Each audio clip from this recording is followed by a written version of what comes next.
Boa noite a todos, sejam bem-vindos, sejam bem-vindas a mais um estudo do livro Constelação Familiar, de Joana de Ângeles, psicografado por Divaldo Franco.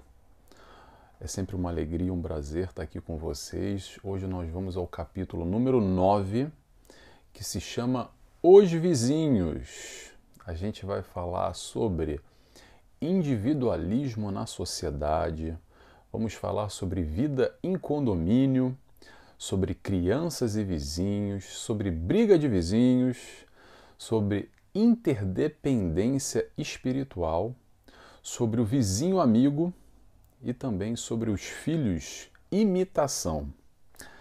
Esse trabalho em conjunto que a gente faz desse estudo com a TV e rádio Chico Xavier, os capítulos nós estamos estudando juntos. Semana após semana, um capítulo. Hoje é o capítulo 9. Os capítulos anteriores está aí na playlist na TV e Rádio Chico Xavier, como também no meu canal, nas minhas mídias. Eu posto às segundas-feiras e na TV e Rádio Chico Xavier tem horário fixo, aos sábados às 19 horas. Como eu digo sempre, é uma alegria, uma felicidade estar aqui com vocês e espero que faça sentido essa reflexão da noite de hoje. Antes de mais, para iniciar, eu vou fazer a nossa oração. Quem quiser comigo, eu convido a fecharem os olhos. E nesse momento, agradecemos inicialmente ao Pai e rogamos a Ti, Jesus, nosso Mestre, nosso amigo, nosso companheiro, nossa luz, nosso guia, para nos iluminar. Rogamos também a toda espiritualidade de luz que vibra nesse amor, que vibra nessa luz, que possamos aqui em conjunto aprender um pouco mais com Joana de Ângeles sob essa diretriz de Jesus e seus ensinamentos, que possamos assim aprender todos juntos. Pedimos autorização para dar início a mais esse estudo. Que assim seja, graças a Deus. Vamos lá, pessoal? Vamos começar então? Hoje, Joana separou para a gente essa história de vizinho. Que vizinho, de vez em quando, tem uns probleminhas, mas não só, tem coisa boa também, tá bom, gente? Ela faz aqui em poucas páginas uma reflexão em torno da importância também dos vizinhos na nossa constelação familiar, na nossa encarnação, como eles participam ou não, ou se deveriam participar mais ou menos, da nossa caminhada, da nossa evolução. Vamos lá? Separei alguns trechos aqui para a gente refletir. Primeiro trecho, Joana nos diz: à medida que se multiplicam as residências em apartamentos de edifícios de grande porte, menos se conhecem aqueles que as habitam, raramente comunicando-se mesmo quando casualmente se encontram nos espaços coletivos, nos ascensores, nos parques, nos salões reservados a celebrações festivas. O individualismo toma conta da sociedade e a família experimenta atrofia afetiva, fechando-se cada vez mais a prejuízo da educação dos filhos e da convivência agradável entre os seus membros. Joana nos fala aqui sobre individualismo, esse individualismo na sociedade, que é crescente.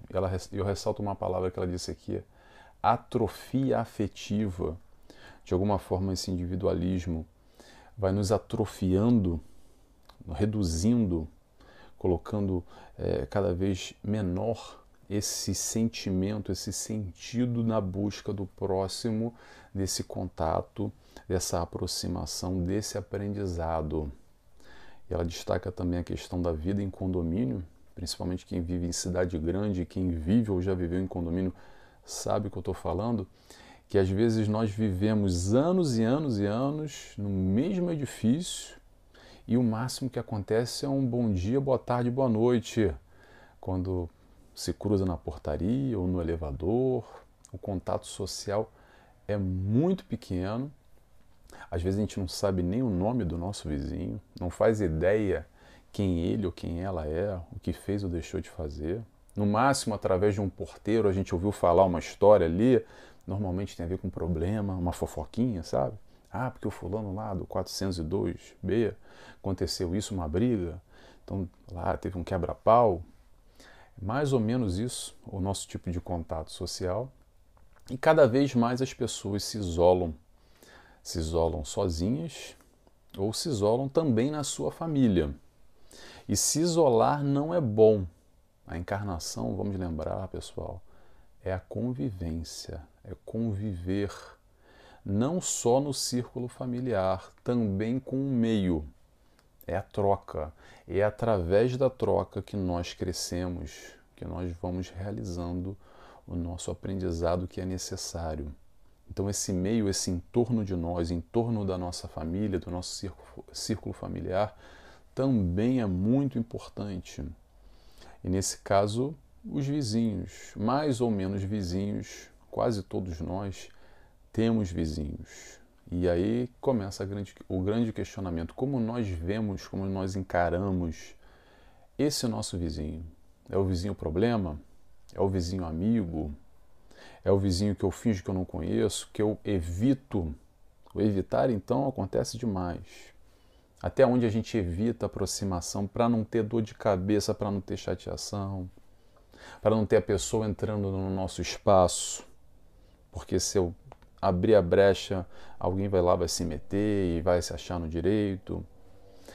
É complicado, não é fácil essa relação, mas de alguma forma é interessante a gente refletir e pensar o quanto isso pode nos ajudar ou nos prejudicar no nosso crescimento, desde que nós estamos aqui convivendo com o próximo.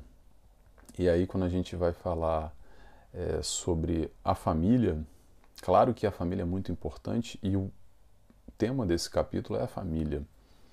Só que não é só para fechar com a família, fechar no núcleo, estabelecer esse contato mais próximo, aprofundar esse contato com a família.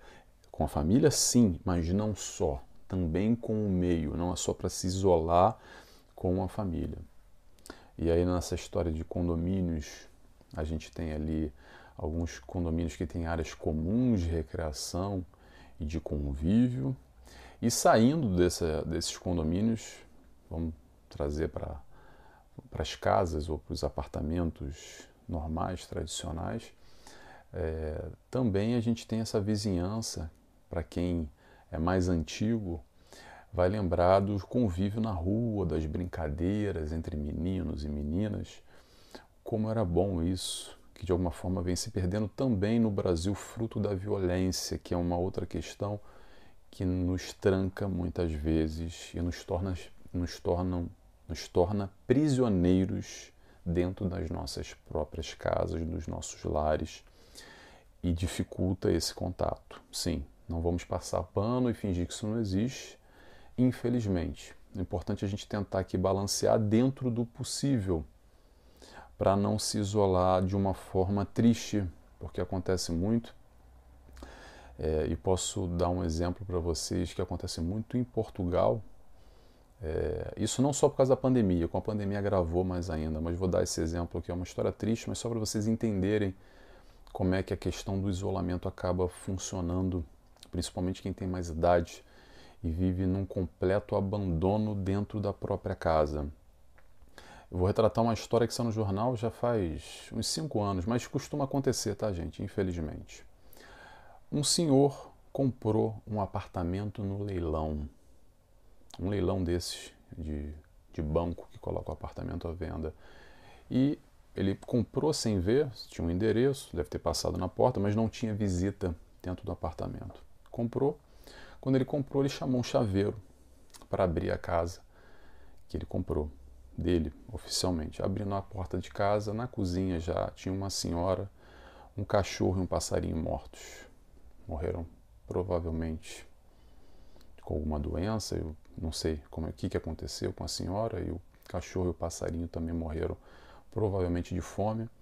Fizeram uma investigação, no caso o jornal, com os vizinhos perguntando, ninguém sabia, como tinha um basculhante não deve ter sentido cheiro nenhum, com um cadáver que já estava ali em decomposição. Perguntaram para os vizinhos, um jornaleiro, disse que, eu lembro daquela senhora que passava aqui de vez em quando, não via mais ela, mas também não sei de nada. só encontraram esse corpo, essa pessoa, por causa do apartamento que foi vendido. E é uma pena porque as pessoas vão se isolando cada vez mais. Mas, pessoal, não precisa se isolar, tá? Se você está se isolando, há várias maneiras de interagir. E hoje em dia, com o advento da internet, a gente pode trocar cada vez mais, se relacionar cada vez mais. Amigos virtuais também existem à distância, tá bom? De preferência, amigos físicos, mas o virtual também vem de acréscimo nesse sentido. Vamos seguindo? Vamos lá. Próximo trecho que eu destaquei aqui, que Joana de Ângeles nos diz o seguinte: no que diz respeito à educação infantil, a convivência vicinal é muito importante, desde que, guardadas as proporções, trabalhe em favor do crescimento social das crianças e jovens, que formam grupos afins e ajudam-se uns aos outros na aprendizagem, nas recreações, nas atividades que lhes são pertinentes.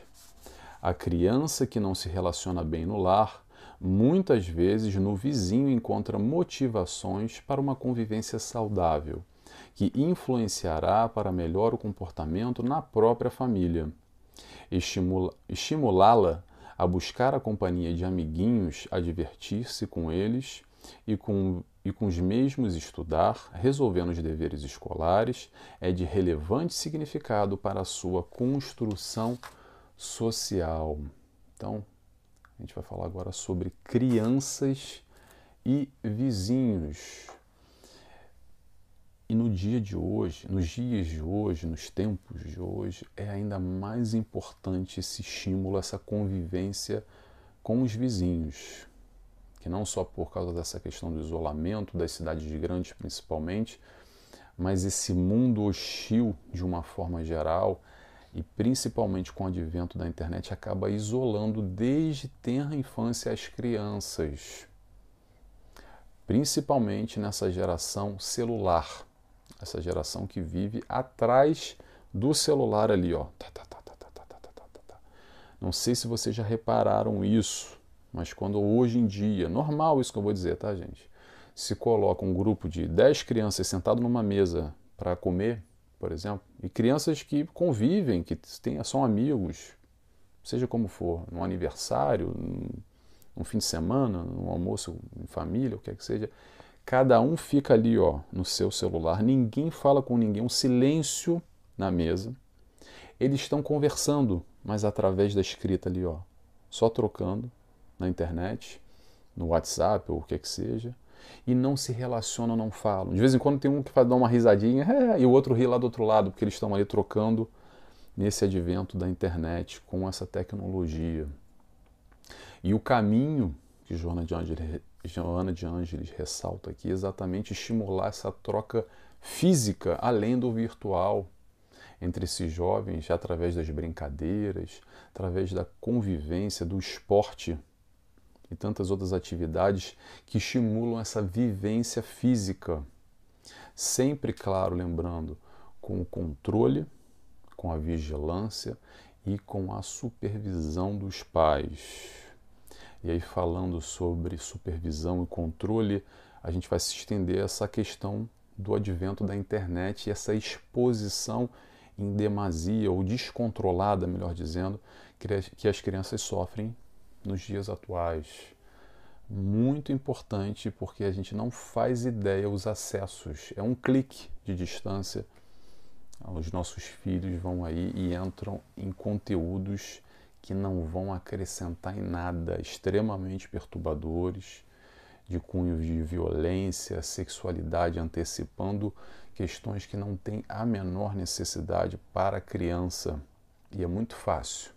A criança às vezes está ali no YouTube vendo a galinha pintadinha da vida, sei lá, o Thomas o Trem, não sei mais os nomes de hoje em dia, um desenho, Chiquititas, o que que seja.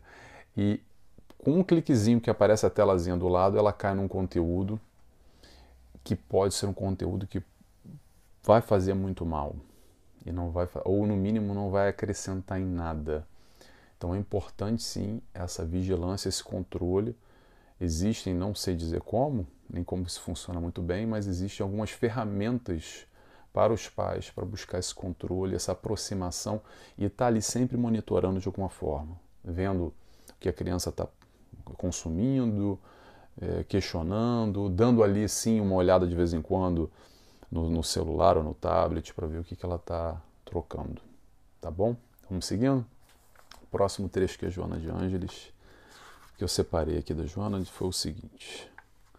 Por um lado, a falta de respeito que vige entre algumas criaturas que não sabem manter os relacionamentos sem ultrapassar os limites do equilíbrio, gerando situações embaraçosas. Perdão, gente, pulei, falei besteira, me atrapalhei aqui, vou repetir. Peraí. Não, é isso mesmo. Eu repeti tudo, é que eu pulei aqui, vamos lá.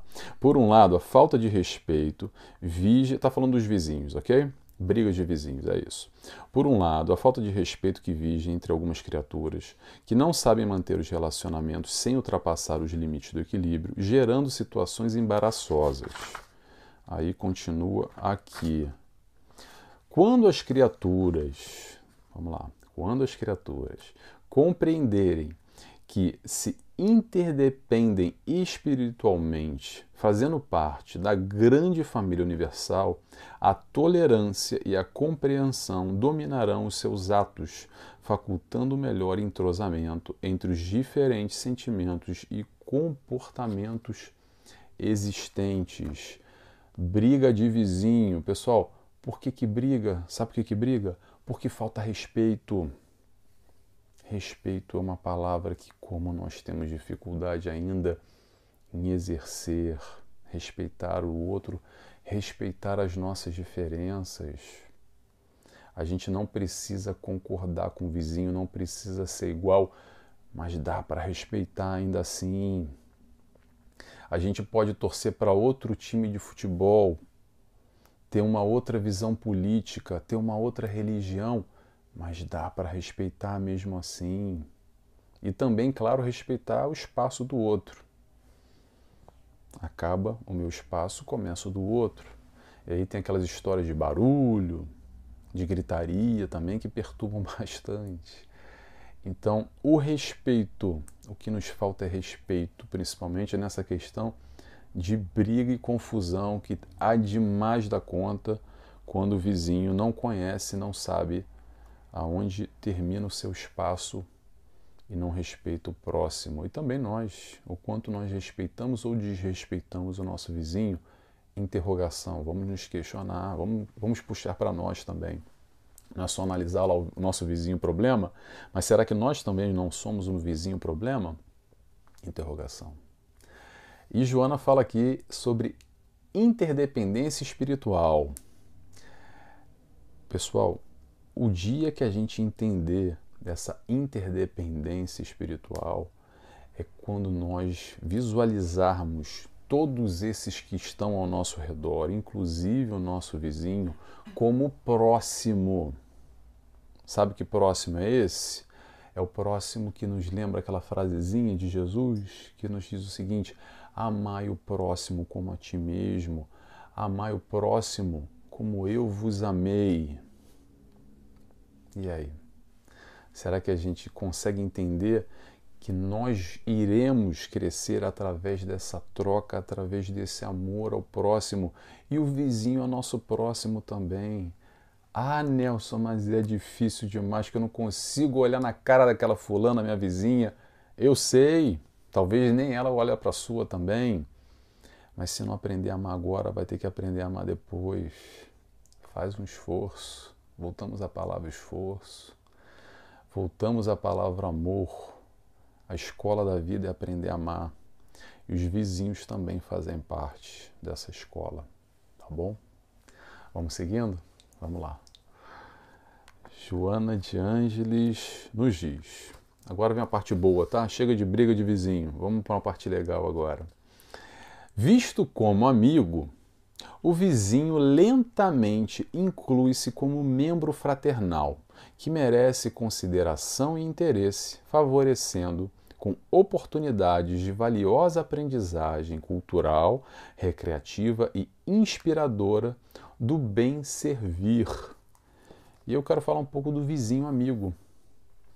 Quantas histórias bonitas existem de laços profundos que se realizam entre vizinhos nessa vida.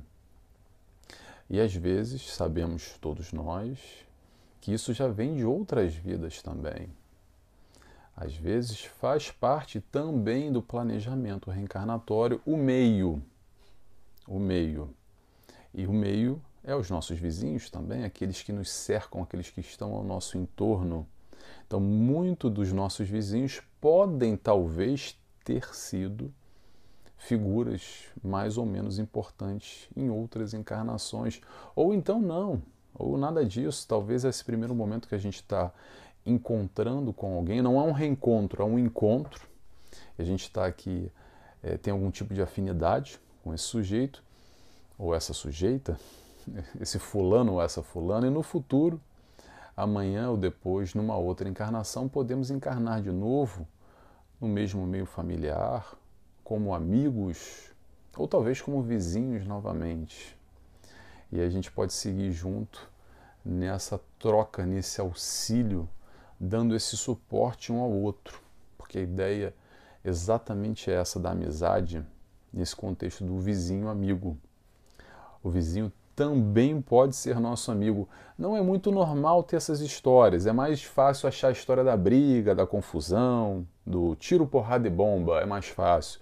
Mas ainda assim, é possível, existem sim muitas histórias de amizades muito bonitas que se realizam através da vizinhança como um todo. Vamos seguindo? Vamos lá.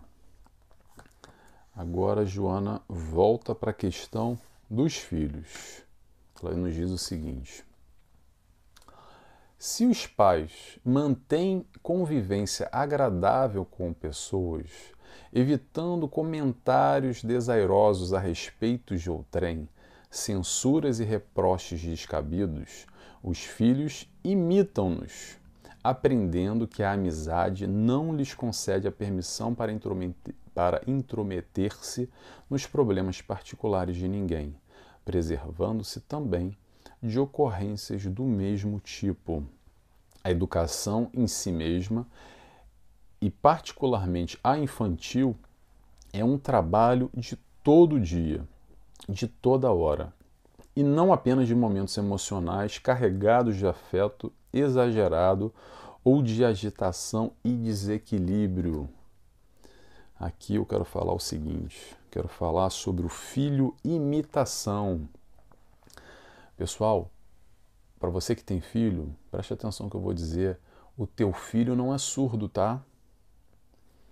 O teu filho é como uma câmera de reality show, como 1000 câmeras de reality show, que nada passa desapercebido.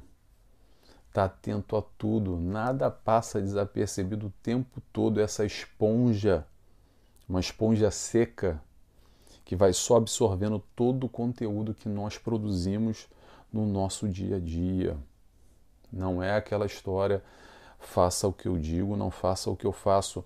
Ele vai reproduzir exatamente o que você faz, independente do que você diz. Claro que dizer é muito bom, mas o que fica, o que edifica é o exemplo. Eu vou repetir, o que fica e o que edifica é o exemplo positivo, claro. A gente também pode estar dando maus exemplos, exemplos negativos.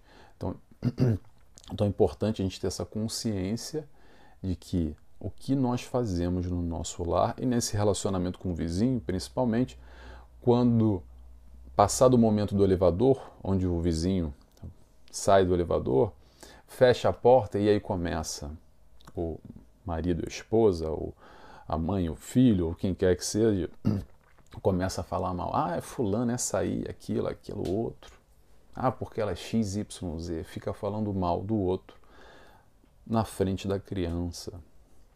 Penso eu que não deveria falar mal em momento algum, mas principalmente na frente da criança, pior ainda, dando esse exemplo da maledicência. Sabe a história da maledicência, de ficar falando mal dos outros? o que, que vai te trazer, o que, que vai trazer para a pessoa que você troca, o que, que vai trazer para o teu filho. Ficar fazendo comentários, como ela fala aqui, desairosos. O que, que acrescenta? Interrogação. Fica o pensamento para o nosso dia a dia, para a nossa vida, porque é muito fácil a gente, de alguma forma, relaxar, entre aspas, na frente de criança e falar um monte de besteira. E a criança está ali absorvendo aquilo, sabe o que ela vai fazer? Ela vai replicar depois, pura e simplesmente. Esse é o aprendizado que nós damos na prática. A prática é essa hora do elevador aí, que a gente está falando mal do vizinho lá, o que é que seja. Vamos seguindo? Vamos lá.